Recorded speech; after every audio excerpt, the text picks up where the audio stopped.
training and education, engineering for the knowledge economy. As we all are aware that as a country we have witnessed quite steady growth in terms of our economy, in terms of our GDP, in terms of our total gross industrial products output. We also have witnessed, at least during the last 2 decades, the growth of educational institutions, both in primary, secondary, and also at the technical university level.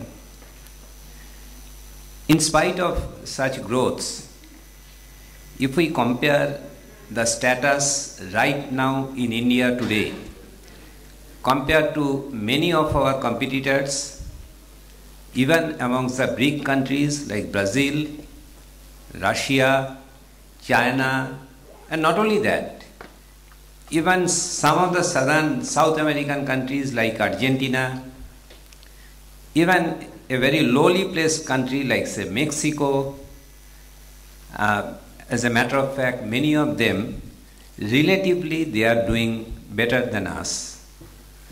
Our gross enrollment ratio was only 12% only the other day, and we are very happy that the latest report says that it has increased quite considerably, and today the gross enrollment ratio is around 17%. Yet it is far, far below than that of any of the European, Western European, or American, Canadian, or even some of the other countries from BRIC. The second important thing is that even if the gross enrollment ratio enhances, the problem that comes is what kind of education should we provide? There had been, during the 90s, there had been a lot of change, a very dramatic change in our overall GDP. There had been dramatic change in the economic growth with the opening up of our economy and with the introduction of information technology. Very interestingly, if you just see the statistics, during the whole of 1990s, we had witnessed a kind of a growth which India has not seen during the last 50 years. Yet, during the same period, the total number of job opportunities had decreased. It's very interesting.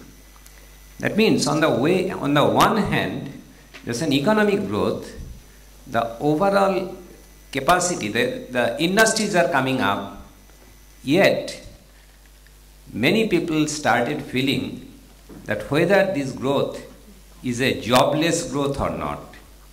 After all, education and jobs, they are quite closely interrelated, and until and unless the productive and truly productive forces are enhanced, then we will not see the correct path of development. The points that we will be discussing here today in view of this is the strategies for transforming our education system into a skill-oriented and employability-relevant system.